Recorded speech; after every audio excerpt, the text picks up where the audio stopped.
Yeah, thank you for inviting me. This is the second time I've spoken here at Hueneme Historical Society. And I personally don't like to do too many of these. You know, it takes a lot of time, takes energy. It's always like right here in the back of my mind. So I'm totally relieved when it's over, but I can't say no to Hueneme. I grew up here on 1566 5th Place. My family has been in the area for 5 generations. My great-great-grandfather used to bank at the Bank of Hueneme. So I have to say yes to this place for sure. And it makes sense too to talk about lima beans because Hueneme is such a big, important part of the lima bean history. So this is the cover of the book. I'd already written about lima beans here and there in my other books, but I didn't realize the depth and the importance of the lima beans in the area. I knew a lot of stuff about it, but nothing compared to what I've learned since in the last 2 years. And I'm going to share some of that information with you. Before lima beans, let's talk about what brought people here. As you know, the area is broken up into different ranchos. And George G. Briggs, and you can see my Adobe skills there, with an arrow pointing down to him. He was up there in Northern California and he was growing fruit in Yuba City, Marysville area, and did really well. And he had this idea that, hey, if I grew my fruit in Southern California, then I can go ahead and hit the early market and really cash in. So he bought 17,000 acres of Rancho El Rio de Santa Clara 17,000 acres of Satacoy, you can see here. Rancho Santa Paula East Satacoy. That was 17,000 acres. So he bought that. He started planting some fruit, 1862 or so. But we had a couple of droughts coming up. He didn't foresee the droughts. Another thing that he didn't realize, and a lot of other farmers realized soon enough, that we had a lot of gophers in the area. That's why later on they came up with these really deep plows to dig real deep before they would plant anything. So anyway, so his fruit experiment failed, but he knew the area was good for farming, so by 1867 he started subdividing his rancho around the same time as this guy Christian Borchard came down to the area, and Christian bought 1,000 acres of Rancho Colonia from Jose Libero. Jose Libero was from Santa Barbara, and he had a billiard room and a saloon, and I guess Rafael Gonzalez used to go in there. Rafael Gonzalez was one of the 8 grantees of Rancho Colonia, and he was no longer farming it here because he lost his cattle during the drought of 63 and 64. So somehow he must have had a bar tab because Libero ended up with 1,000 acres that he ended up selling to Christian Borchard in 1867, the same time that they're starting to subdivide Santa Paula. And so Christian came over here and he saw all this wild mustard plant. If you read about anyone's early biography of the area, the first thing they saw was this beautiful yellow wild mustard plant growing everywhere. And they thought if that grew so well without any care, we should be able to plant other crops and make some money. So what Christian did is he actually harvested this first, and he was able to go ahead and make about, I think he did like 265 tons of mustard plant. And then from there, what he did, he planted the first crop on the area, and that was barley. So from about 1867 through the 1890s, barley was the #1 crop in all of Ventura County. There was 39,000 acres in barley in its peak years. This is a picture from a postcard from the Patterson Ranch showing the barley production. Another advantage of growing barley is that you didn't need a lot of water. So it was considered dry farming. You didn't have to have irrigation for it. We just used the moisture from the air that later on we called lima bean weather. And they could plant in the spring, harvest in the fall. It didn't take a big crew. And that's why the population stayed low for the first 30 years around here. because you didn't need a lot of big workforce. It was usually the older boys and the neighbors that worked for each other, and they could grow the barley. So that was the very first big crop. In addition to barley, people grew corn. The reason is that everybody also raised hogs. So if someone had 100 acres, they might do 85 acres in barley, 10 in corn to go ahead and feed the hogs. So those are the three things that people were doing for the first 20, 30 years in this area. There was also no trees in the area. All of Oxnard Plain, including Hueneme, had no trees. There was no springs for water. And so people had to do what they had to do in order to live in the area, and most people lived in tents. There was no lumber yard until 1870. And there was no wharf in Hueneme and Ventura until 1871. So because of that, for the first 4 or 5 years, people are, live in these tents, or they might have a couple of random pieces of wood that they would use to go ahead and protect themselves for a lot of years. And that's why when my ancestors came in 67, they leased land for Juan Camarillo, and Wayne Maulhardt was a brick mason in Germany. And so there was what they called a brick kiln crossing between El Rio and Montalvo, and he used the skill to get the brick from there, and he built this 2-story building that's still there on the farm park that I manage, which is the Oxnard Historic Farm Park. Because there's no lumber yet. So after a couple of years of doing barley, people were always looking for that next crop, and they heard about what was going over in Carpinteria. Henry Lewis was very instrumental in developing that industry. There's a couple different stories. In fact, there's quite a few different stories on how lima beans came to the area. One of the more common ones, and I put all of these theories in the book, is that Henry Lewis got the beans from a guy named Robert McAllister. McAllister was a farming neighbor of his, and supposedly he knew somebody on the ship that landed over there in 1868 in Carpinteria. And he got a hatful of beans after enjoying a meal of them, and just threw them on his hillside, just not thinking much of it. And after that, he noticed that they were doing really well. He shared the beans with Lewis and his neighbors. Well, Lewis is the one that really picked up the bean and ran with it. And his 3 children eventually got involved with lima beans also. So Henry Lewis started experimenting and keeping the good beans, and he actually developed one that he called the Lewis Lima, which was the #1 bean that's used for dry farming for about 50 years, the Lewis Lima. Another guy in Carpinteria that was instrumental in developing the bean industry was a guy named Henry Fish. And this is a picture of Henry in his bean crop area. And he developed one that was more of a bush bean instead of the big long vine. And this bush bean became so popular, they actually sold it to a guy named Burby, Atlee Burby over there in Pennsylvania. And Burby named it after his farm in Pennsylvania, which was called Fort Hook. So the Fort Hook lima bean actually started in Carpinteria. Wow.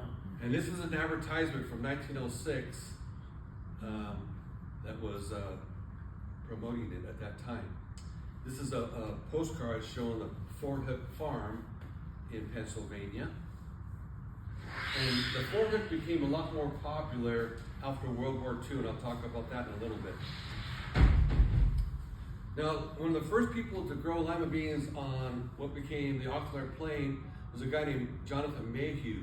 Mayhew was in Carpinteria. He actually lived at the lighthouse, and he had a couple hundred acres here on the Dixie Thompson Ranch, and he planted 100 acres in 1871. It didn't really catch on quite yet, but at least he started the experiment of it. Another guy named Jefferson Crane, who was a nephew of George Briggs from Santa Paula, he planted a couple hundred acres in Santa Paula in 1874. And he had enough beans that he could actually send them to Ohio, where his father lived, and his father took them to the East Coast to promote the lima beans. So he started to work on a market out there for the lima bean. Oh, And then finally the Dixie Thompson Ranch decided to devote the majority of their rancho, 2,000 acre rancho, to growing lima beans. By the late 1800s, they're doing about 500 acres. By the 1890s, they're doing 1,200 acres of lima beans. Wow. This is the property off of Olivas by the Victoria and also Harbor Boulevard. In fact, let's see if we go back here. This is a postcard that is probably his ranch because you see the ocean on the left and the lima beans on the right. It doesn't say that in the postcard, but I'm going to propose that. And then the Lewis family, again, were very instrumental in Ventura County. Joseph Lewis was one of 3 boys of Henry Lewis, who came over and he actually grew lima beans on Camarillo's ranch in 1889. He had a brother, his name was William Leachman Lewis. He planted some lima beans in Santa Paula in 1885 or so he preceded him. And another brother, whose name was Dozier, who grew beans at the same time in 1889 on the Scarlet Ranch. I don't know if you read recently that the Scarlet McGrath Ranch is now in the National Register. And so they were one of the first areas to grow lima beans. So they probably even know that. If they knew that information, they'd probably go to the National Register a lot earlier. But what's interesting about this picture of the Camarillo Ranch, if you look on the bottom, you can barely see it. You can see the big stacks of lima beans. Wow. So eventually, by 1901, Lewis and Adolfo Camarillo formed a partnership, and they became the biggest individual lima bean growers in the country. And then Achille Levy was a very important person in this whole process. Exactly. He actually shipped them to the East Coast. And I've read all the different articles about this. I went to the Ventura Signal and I found out what was actually said on those banners, because over the years, information changes, history changes. And a lot of people said that on his banners it said, Lima Bean Capital of the World. Well, it never said that in any of the 1890 newspapers. So, but it did say on one of the big banners, California beans shipped by A. Levy, Hueneme, Ventura, California. That's what the top one. And another banner, and he had several banners, said Ventura County beans from A. Levy, shipped of California products, Hueneme, Ventura County, California. So he had a couple of different ones, and he was advertising for sure. Another way of advertising is getting to the World's Fair in 1893. This was in Chicago. They built this big pagoda, that's what this is right here, and they decorated in lima beans, and they colored different lima beans and spelled the word Ventura on it. They had over 2,000 pounds of beans there, telling the world about lima beans. And interesting, I have a daughter that lives there, and I went on the architectural tour that they have there. You go down the river and they talk about the different buildings. They talk about the World's Fair all the time. And when the lady was done, she was very interesting, a lot of great facts. She said, if I missed anything or I didn't tell you what you need to hear, let me know afterwards. So when I was walking out the boat, I told her, I said, listen, I was really disappointed. And she goes, why? I said, because in 1893, Ventura County introduced the lima bean to the world. You didn't even mention that. And she started laughing. She goes, that's it, my talk from now on. So if you ever go on an architectural tour and they talk about it, you can say that you know me. And this is Albert Maulhardt. Why he's important is because he was actually in 1896, he was the secretary of the Lima Bean Association. By 1895, the price of lima beans was dropping steadily. 1890 was peaking. By 1895, so many people were growing lima beans, their profit just wasn't there. So they knew they needed another crop. Well, Albert proposed to go ahead and plant sugar beets. So he got in charge with the people from the Chino, California, which is owned by the Oxnard family, and he got some beans, or I'm sorry, some seed from them, And he did experiments. He worked with Thomas Bard and all the other ranches around here. He planted 105 plots throughout the county, about a half an acre to about 5 acres, to see how well the beans did. And the bean production was up between 8 to 10% more sugar in the beets here in Ventura County than in Chino. So the Chino people said, if you can do that a second year, we'll build a factory. And so in 1897, Albert was in charge of 2,000 acres in the whole county. They did well, and then by October 22nd, 1897, the Ventura Free Press announced that they would build a $2 million sugar factory in the area. And so the $2 million factory in today's money would be about $50 million. And then a lot of East Coast backers on that, not just the Oxnards. So with 1897, now a new factory coming in. By 1898, they invited the whole county out to where they built the factory, had a barbecue, everyone's excited. And then Lima beans started going up in price again. And in 1899, a Santa Barbara paper made this announcement. They said that greatest lima bean producing section in the world, Santa Barbara, Ventura County, 40,000 acres. So this is one of the first references of the greatest in the county and all that. And then a couple years later, in 1909, they had the Seattle Exposition, and Edward Sheridan from Ventura, who was actually on the very first 1873 Ventura baseball team, he went there to promote lima beans at this 1909 fair. It was a world fair. And he was giving out these little stick pins with lima beans on it that were very popular. And on there, he would talk to and tell people that we were the bean county of the world. So now we're getting closer to that lima bean county of the world, or capital of the world, but this is how the wording evolved. And during this time, what was interesting, I learned this, is that the whole county was growing lima beans, not just Oxnard and Hueneme and Camarillo, but actually started in Santa Paula. And Santa Paula did really well for a lot of years. But when Santa Paula started planting fruit trees and walnut trees, they still grew the lima beans, but once the trees got big enough, then they just transitioned all the way into fruit and walnuts. So this is actually the Faulkners, McNivets, and Hendersons in Santa Paula pre-1900. I'll do a series of pictures showing the different places that grew lima beans. What's always interesting to me when I look at these is the background. Where are the buildings? None. So this is actually the Patterson Ranch, 6,000 acres. Charles Daly was a foreman. And in those days, you would have about 50 people that would be hired to work in the fields during the fall months. And it might be 2 to 3 weeks at a time, and they work 24/7 to get this done. This is a picture showing a steam tractor pulling a thresher with 15 bean wagons pre-1900. I got this from the county museum. Paid him $50 for it. Really? Yeah. And then this is what they call a dog house, where they would actually sow the beans, but also they would take their breaks in it. So I called it a pre-cell phone break. And these guys worked hard, and they looked for the best place with the best food.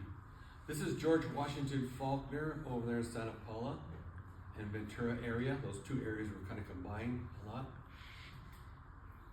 This is Patrick and George Flynn in Camarillo. The Donlan brothers farmed over there off of Saviors. That was a Cloyne ranch. Enoch Waters, this is his crew. And notice the chef is right here. He's probably the most important person and the highest paid of all the people that work there. And what I read is that these guys who came into town to work in the bean fields for a couple of weeks, they would choose the farming outfit that had the best cooks. You know, and they usually had a lot of steaks. They had pies were real big, biscuits were very popular, and so whoever had the best cooks had the best crews. This is in the background here, the Dietrich brothers, but in the background that is the kitchen that they would use, and this would be brought around to all the ranches and would stay there for about 2 weeks. The cookhouse, and this is the interior right here of the Gill cookhouse. Wow. This is the Gill brothers, about 1910, and all their different workers. You can see they would, after the beans were threshed through the machine and separated, the vines would be gathered off, and they use that to feed the livestock. This is a Phil Ranch in Santa Paula. At one time, they held a record for the most beans produced in one day. I don't remember the number, but it's in the book, so when you buy it, you can look it up. Good. Let's see what else.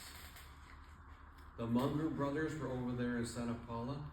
Again, that's the dog house you see there. That's where they would go ahead and sew on all the sacks, and they would take them and they'd pile them up, and then this is another interesting thing here. This is where you put your knapsacks and your sleeping bags. It'd all be in one area, and then they would take turns having their breaks. Over there in the Del Norte area, which was a big cactus patch for many years, the Solari Ranch was converted into a lima bean field. So all that area that is now on the other side of the freeway, this El Rio area, was full of lima beans at one time. This is my great-grandfather, Louis Maulhardt, off of Rice Road. He hired a lot of the Portuguese workers because he felt like they were very productive. And there was one story my great-uncle told me is that they had a Chinese cook that would cook for them. And the Portuguese workers were complaining that the biscuits were too doughy. And so I guess my great-grandfather gave that message to the cook, who was insulted, so he made his biscuits even more doughy. And so then the workers got the biscuits and pummeled the cook, and he quit. So my great-grandmother got really upset with my great-grandfather, and she had to become the cook for the rest of that session there. So the cook was important. Grandfather knew that. A lot of times the different ranches would work together with their crews.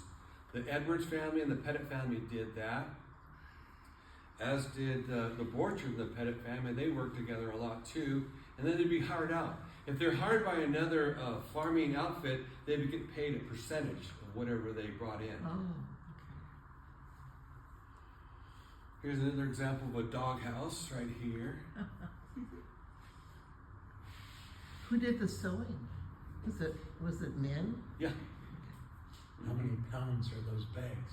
Excuse me? 100 pounds. 100-pound bags. Wow. There's a farmer that comes to my farm park every now and then, Joe Pena. And when he was a kid in the 50s, he said his dad used to work for Carl Borchard, and his job was to pick up those big 100-pound bags and put them, in a row and so forth. He goes, he hated it. He goes, but I got pretty strong.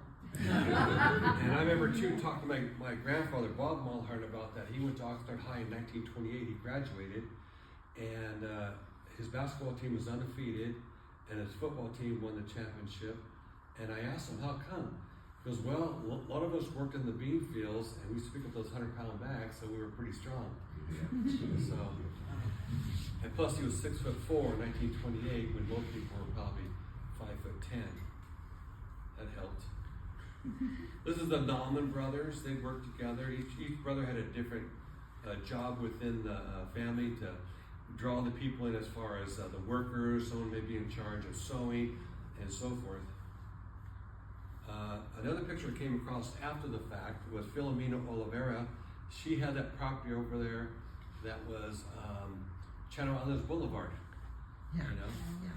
The Oliveira Shopping Center. Right. And her husband died early in their marriage. His name was Severia. Oh, he is Oliveira. She was Severia. So she worked with her brother and continued farming for the next 20, 30 years. This is Bob Filer, who is staging a picture of him and his daughters planting the beans, because in the 1940s they would not have had hats like that. And, but Bob was very instrumental in preserving a lot of the ag history of Ventura County. As you know, he was instrumental in helping create the Santa Paula Ag Museum. If you guys have ever been there, there's a lot of great stuff there. Bob was instrumental in collecting all that stuff. And his family actually bought the property from the Maulhardts, and that's where my farm park is now. And Bob was very helpful for me in collecting my stuff and getting me started when I did this 25 years ago. Here's some other pictures showing the other people involved in the industry, the ladies in Camarillo. They would go through and have to pick up all of the bad beans. Here I put Camarillo ladies taking a 2-minute break for a pick. Back to work. This is over in Saticoy. Every city had their own warehouse where all the beans came, and it was always next to railroad tracks. And other areas too grew lima beans too, not just Ventura County. This is over in Alonco, the Pate family, who are still growing lima beans. They came across this picture, 1920s. Over in Orange County, they started to catch up with us for a little bit of time. James Irvine, he leased the majority of his ranches to people who grew barley. But he heard about what was going on in Ventura County in the 1890s and 1900s, so he actually came down here to the county and had a meeting with the farmers. And he asked them if they would come up and he'd give them some land to lease at a good price if he taught his farmers how to grow lima beans. And the main thing they did was bring those deep plows to dig deeper, and also bring their bean thrashers. So a lot of families relocated over there, like a younger brother and so forth. So you had the Borchards went over there, the Callens family, you know them from Hueneme, Emmett families, Ventura, Giesler family, Krukenberg. Someone from those families all moved there and became successful lima bean growers. And then in December of 1917, everything changed because the government came in. We were in World War I. They needed to feed the troops. They needed protein, so they seized all the lima beans in Ventura County. And now the farmers got paid for sure, but at the government prices. So I always thought that was interesting. They came across this that they took all the beans.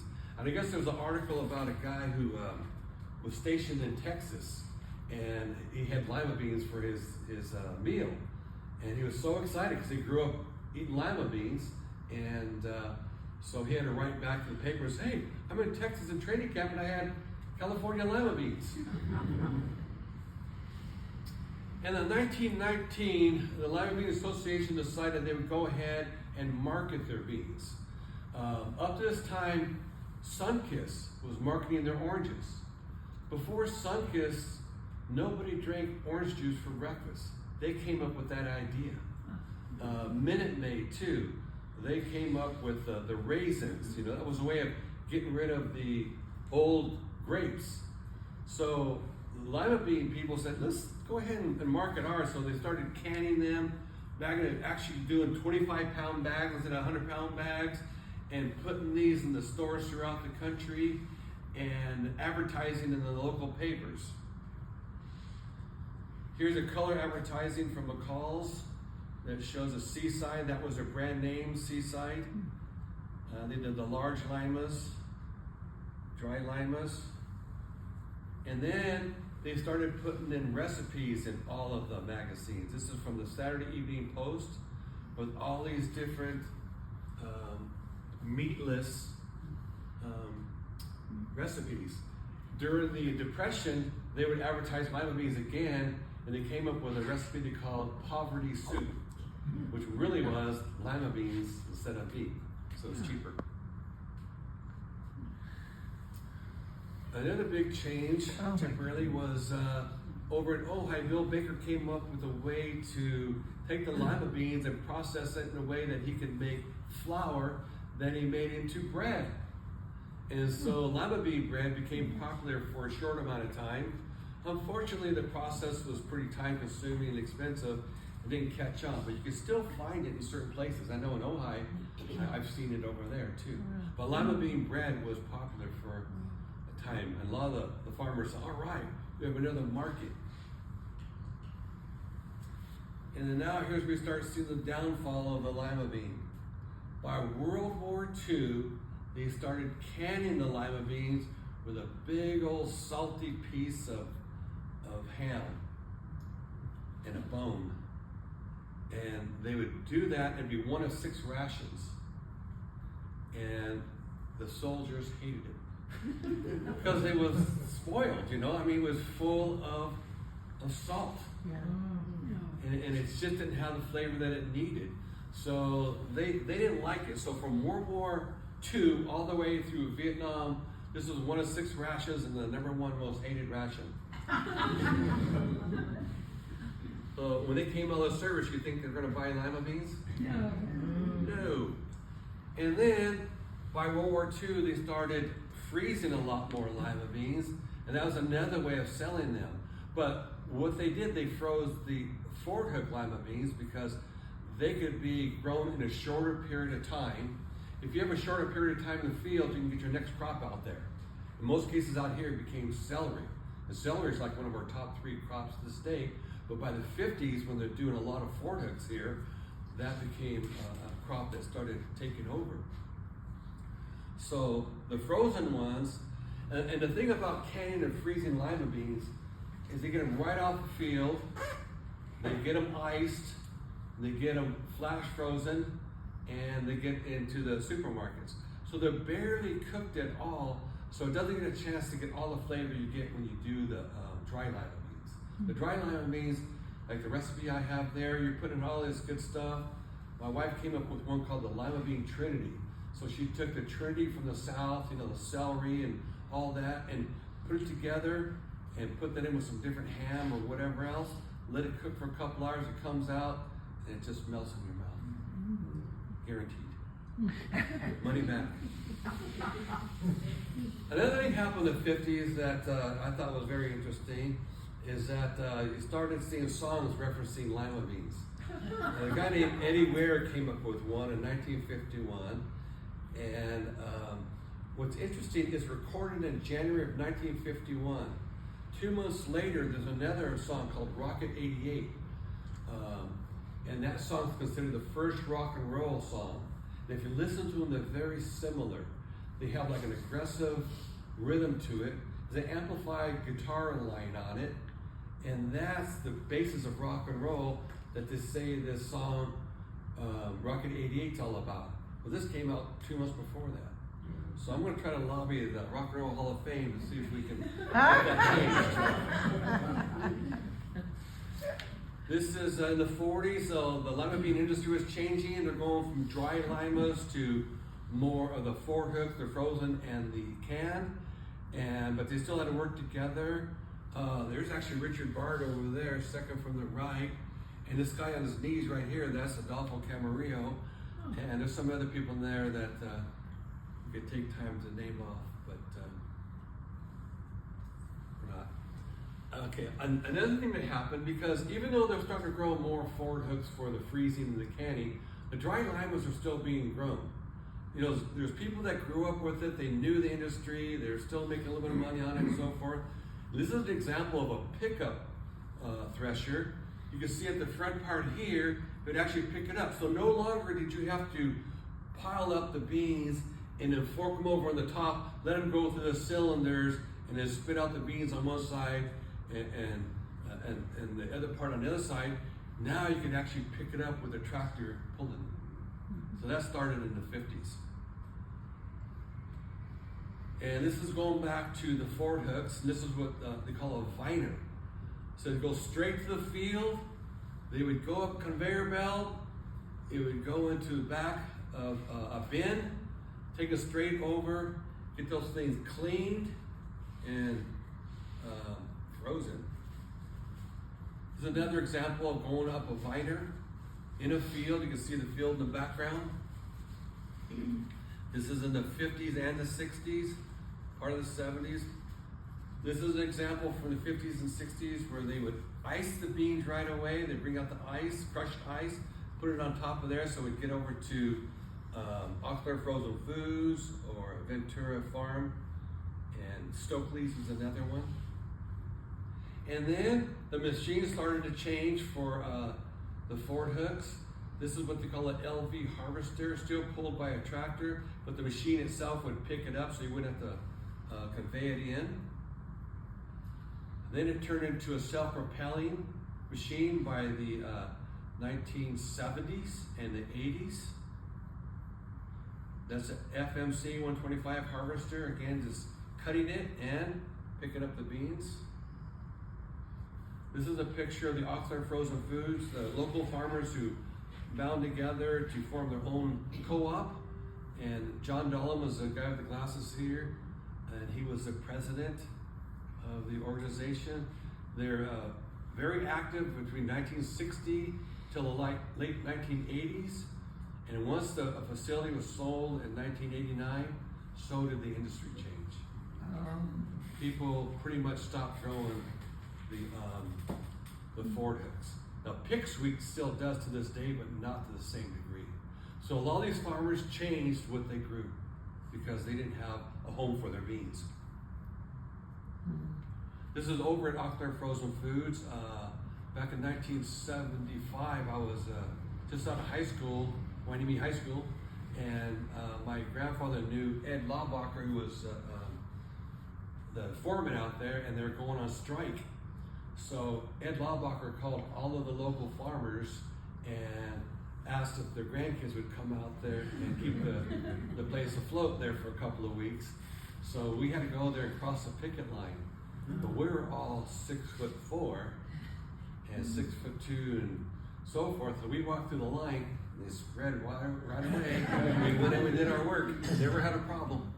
So Ed Laubacher was a very smart man.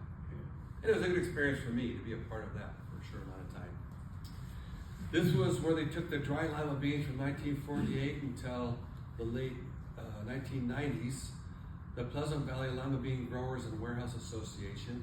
This picture taken by Frank Nauman in the 1990s. Oh, I know where that is. Isn't that the pallet factory now? Yeah. Yes, it is. It is. And here's another angle of it.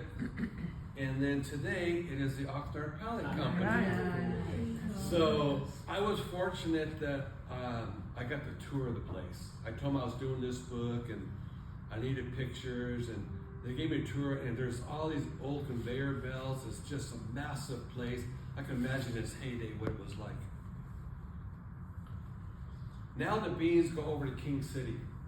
There's only one warehouse that will clean these beans, package them up and sell them. And that's a place that was started by Larry Hearn and his wife Irene, who was very instrumental in getting the business going over there in King City in 1938. It's still in operation today.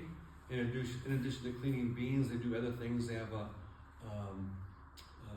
trucking business, and they sell a lot of other things to keep the business going. But this is Francis Giudici. He's a grandson, and I called him up and told him that I wanted to come and take a tour of the site. I told him I'm writing this book, and I was very interested. And he goes, Maulhardt. You related to Bob Maulhardt? I go, yeah, he's my uncle, he's my dad's brother, he's my godfather. He goes, oh, when I got in the industry in the 1970s, he was my mentor.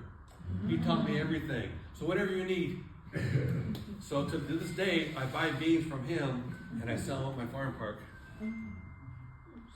This is over at the warehouse. These are 2,000-pound tote bags, and these are headed for England. Really? England got a taste of the beans during the World Wars, and they weren't spoiled. They weren't in the little cans, and so therefore they still buy a lot of beans, and also in Italy, and also in the south of the United States. Those three areas are the biggest consumers of lima beans. And in fact, California is the only place that grows the dry limas. This is lima bean seeds coming from Hearn. This is what Mike Nauman received 2 years ago before he planted his beans. He planted about 1,000 acres, and these are his seeds they got from Hearn. Now I'm going to show you some pictures from the last several decades and the evolution there. This is Larry Nunez, and he's got a pickup machine. This is from the 1990s. It's over by the Bill Lennox Ranch.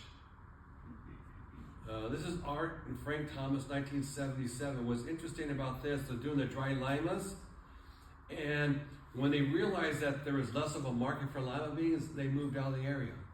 A lot of people moved out of the area to keep farming. The Dollins did it, the Friedrichs did it, a few other families did it. Well, Art went a little farther north. He actually went to Oregon, and he continued growing lima beans for several years with his sons, and it's Art Thomas sitting down, and so they grow lima beans in Oregon, and in winter time they harvest snow. This is Bill Lennox, who passed away recently, and he was a big mentor of mine for learning about the industry and so forth, and that's his machine. His machine is what they call a Ventura manufacturing implement. It was built in Ventura, and it's a pickup machine that he still has on his ranch. If you ever go by there off Sturgis, it's next to his barn and it's fallen down on top of it.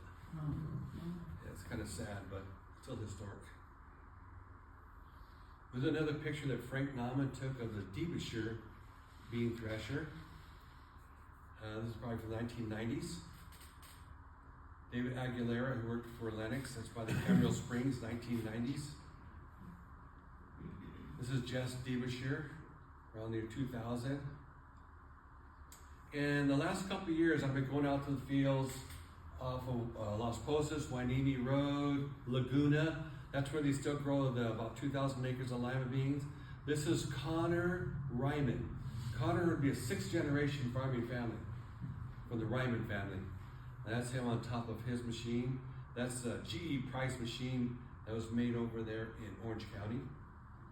This is Mike Nauman with his three bean threshers. This is off of Las Posas, looking towards Camarillo in the background. So he kind of helped stage that for me.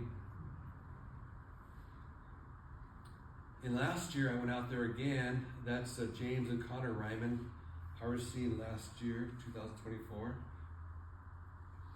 This is their new bean thrasher, 1955 GE Price. So this machine was farmed by the Donlins here in the 1980s and 70s. Then they moved up north to San Joaquin Valley. Shane Donlin passed away in 2005 or so, and then his son sold it to his cousins, the Rymans, and now they're using it here on the Oxnard Plain. This is Mike Nauman again,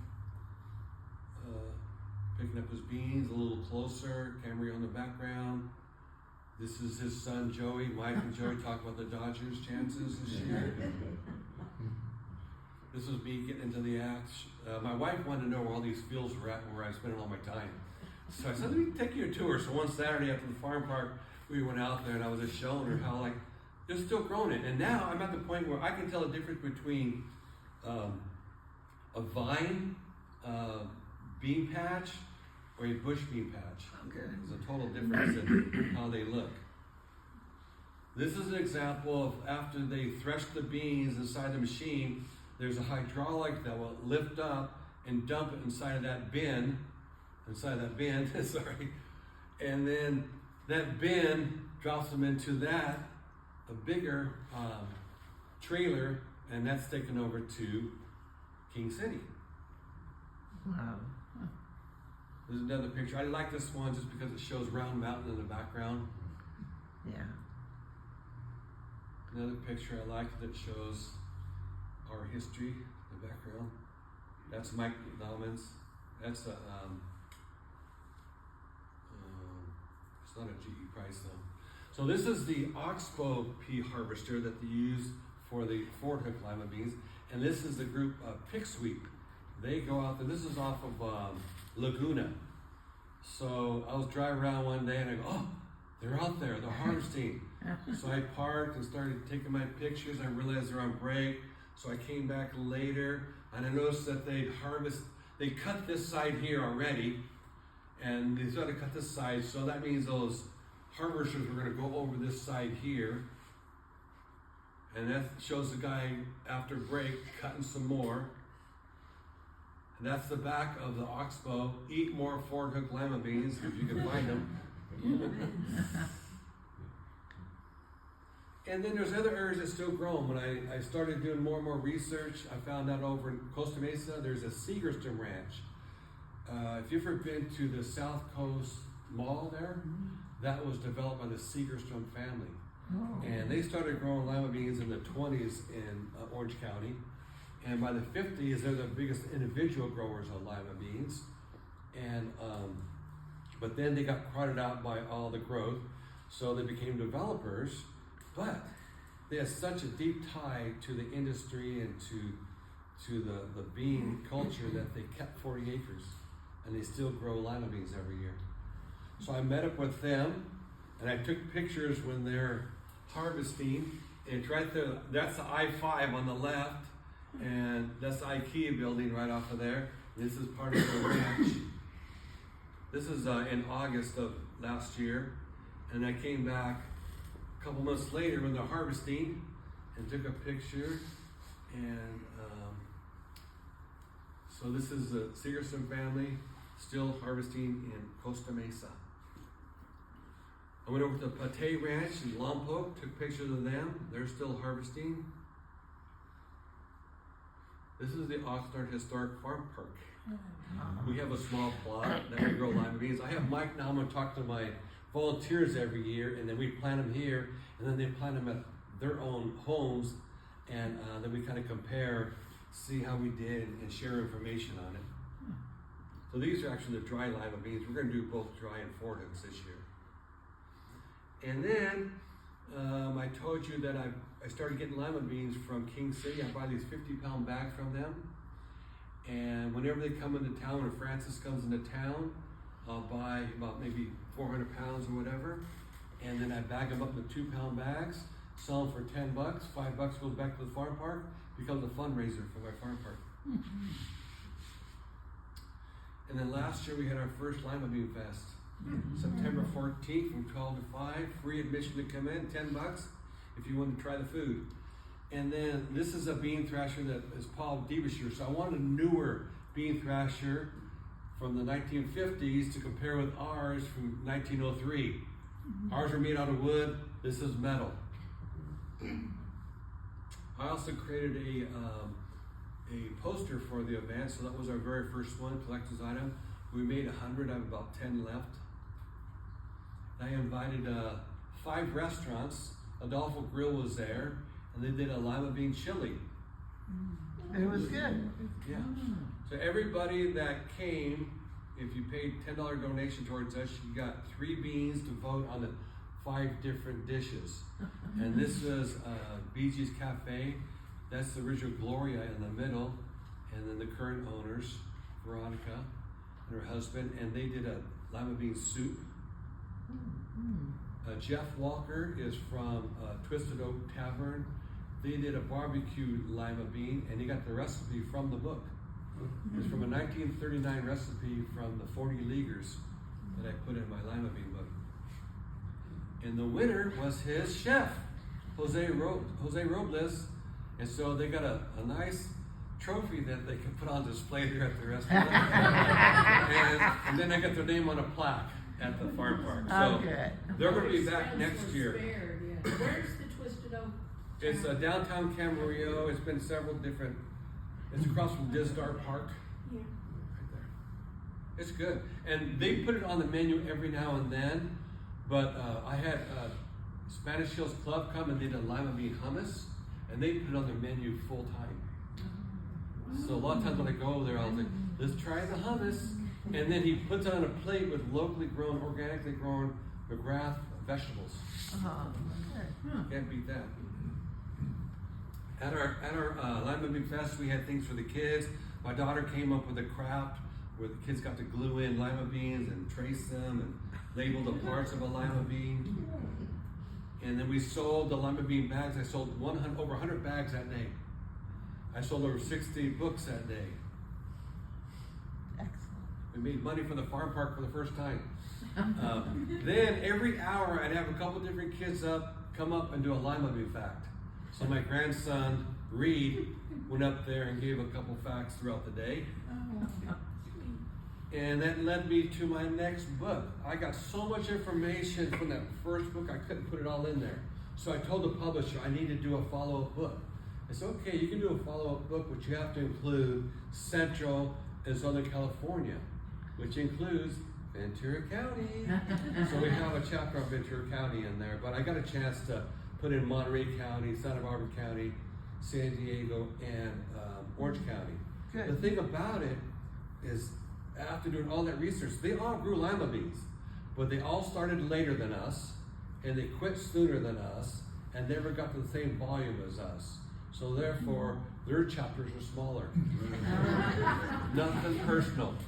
So a lot of good stuff came out of that lima bean fest. I got people that came by with old bags of lima beans that they sold in the stores. One lady gave me this picture here is a big panoramic. And her grandfather was in the picture, and she goes, well, you might as well have it. And I said, well, I might as well take it. And so I was able to scan it and use a portion of it for the copy of the cover. Yeah. Of course, I give her credit in the book, too. So that's my story. I'm going to stick to it. So I'll go ahead and take questions at this time, then I'll go ahead and sell the book for $25, the bag of beans for $10, and we have nice recipes over there, too. Okay, can we give you a pause first and then we'll have questions?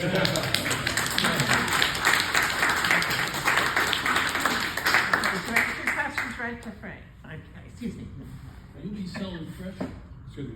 She had her hand up first. Sorry. Go ahead. How many crops did you get in a year of lima beans? How many acres? Actually, how many times could you plant in a year and get a crop of lima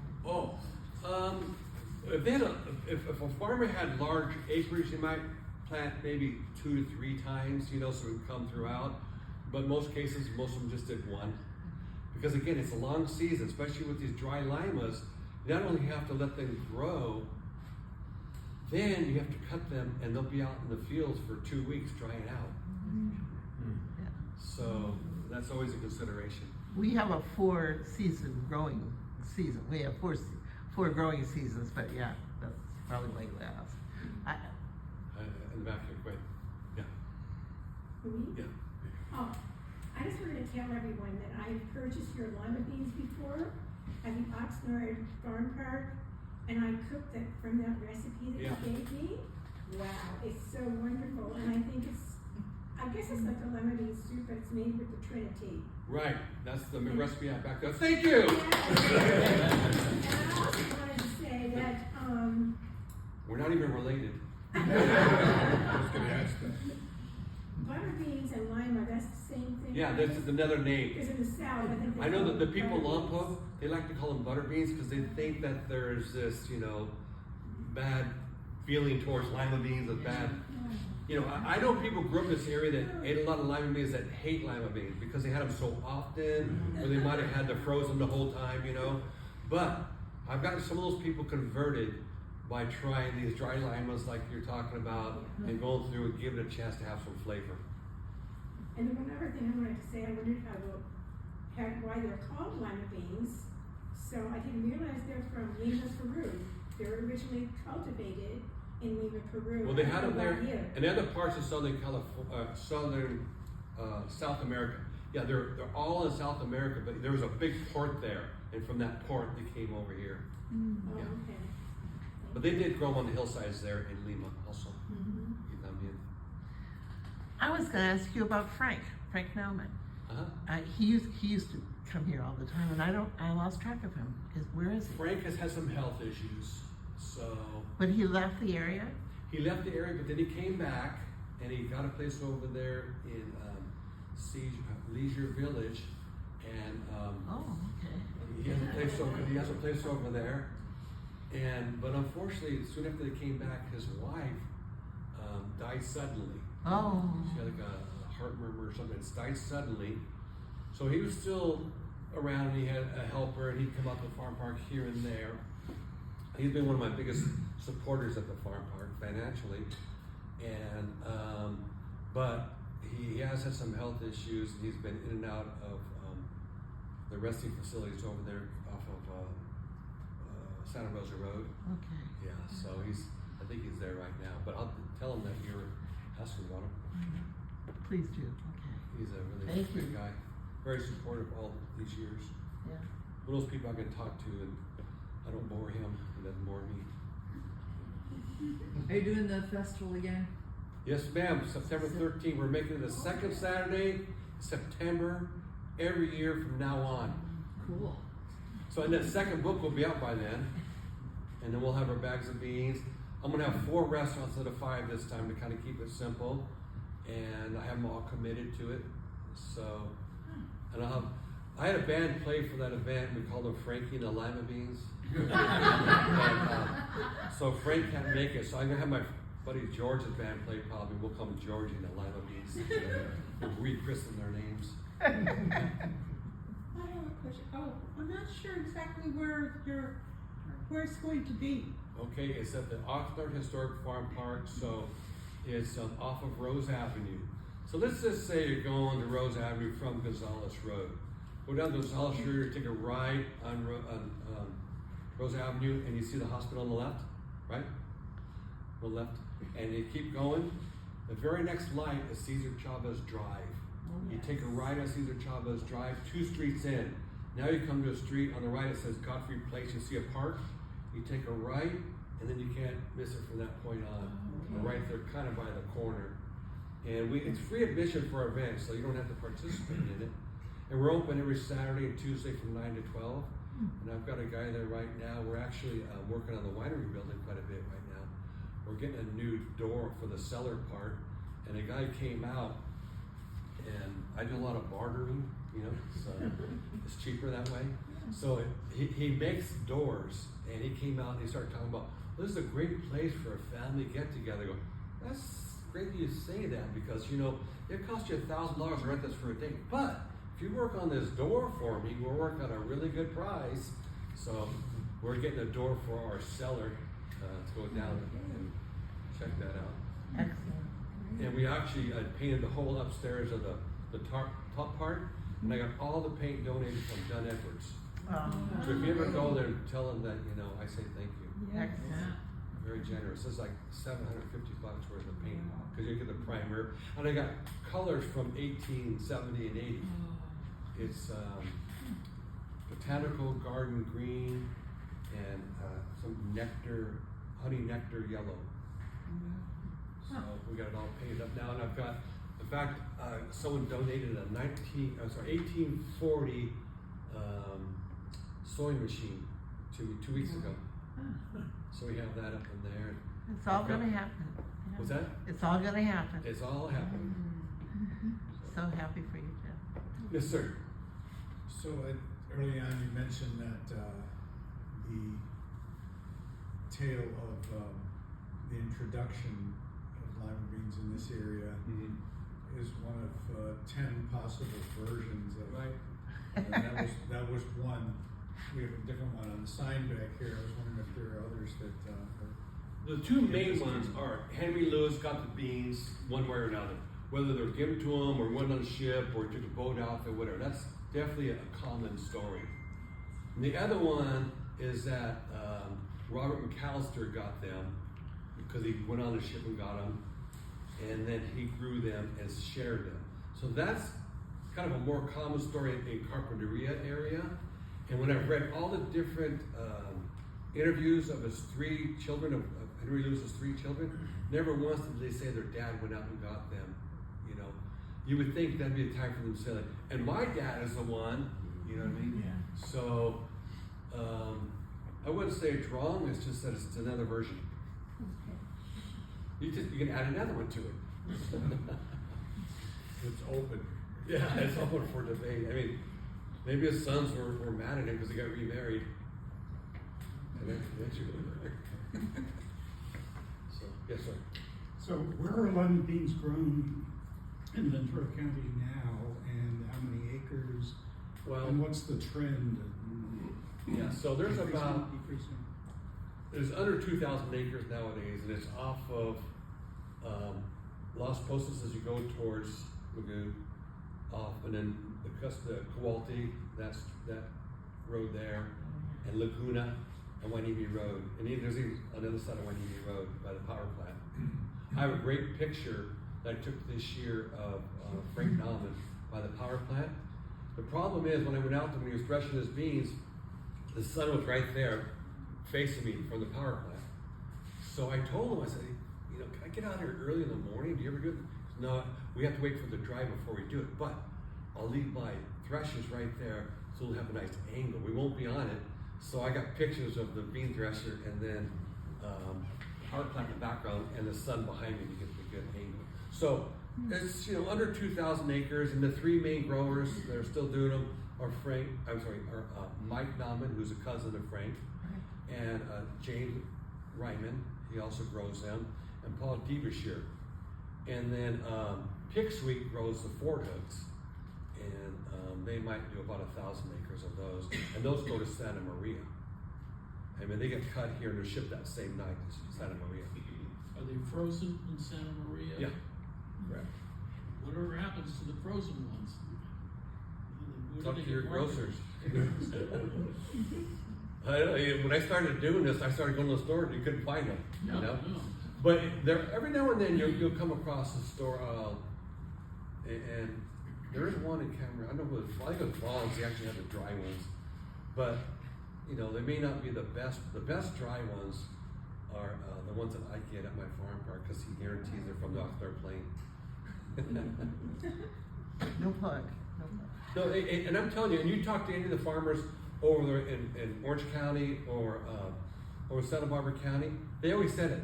Oh, you guys have the best beans, and it's the combination of the soil. They have similar weather, you know, because they're close to the coast in both those cases. But our soil here on the plain is just, you know, hard to beat until we pave over it somewhere. Go soar, go. Okay, if there aren't any more questions, I'm going to go ahead and sell some.